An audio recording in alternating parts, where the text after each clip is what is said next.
بسم اللہ الرحمن الرحیم۔ السلام علیکم ورحمۃ اللہ وبرکاتہ۔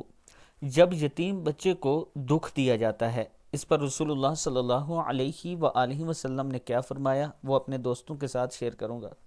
اس سے پہلے میں اپنے دوستوں کے ساتھ یہ شیئر کرنا چاہتا ہوں کہ ایک یتیم بچے کا گھر ہم نے دوبارہ شروع کیا ہے۔ اس سے پہلے ایک یتیم کا گھر بنا چکے ہیں آپ کے تعاون سے، یہ دوسری فیملی ہے، وہ بچے بھی یتیم ہیں، ان کا گھر ہم نے شروع کیا ہے۔ آپ دوستوں سے تعاون کی اپیل ہے، یہ میرا واٹس اپ نمبر ایزی پیسہ اور جائز کیش اسی نمبر پر موجود ہے۔ اس کے ساتھ رمضان میں بھی ہم بہت سے غریب اور یتیم لوگوں کو راشن دیتے ہیں، اس میں بھی آپ تعاون کر سکتے ہیں، اسی نمبر پر آپ رابطہ بھی کر سکتے ہیں۔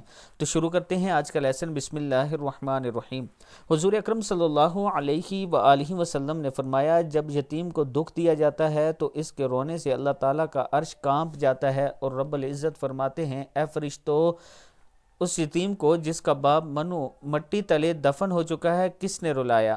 یعنی اللہ پوچھتے ہیں کہ کس نے اس کو رلایا ہے۔ اللہ تعالی ہم سب کو اس سے محفوظ رکھے کہ ہماری وجہ سے کسی کو دکھ پہنچے۔ اور دوستو، اگر ہم تھوڑی تھوڑی کوشش کریں تو بہت سے یتیم بچوں کو ہم کھانا پہنچا سکتے ہیں، ان کی تعلیم انہیں دلوا سکتے ہیں، یہ سارے کام ہم کر سکتے ہیں جیسے آپ اس سے پہلے میرے ساتھ تعاون کر کے کرتے رہے ہیں۔ آپ کے تعاون سے بہت سے غریب اور یتیم بچوں کے گھر چل رہے ہیں۔ السلام علیکم ورحمۃ اللہ وبرکاتہ۔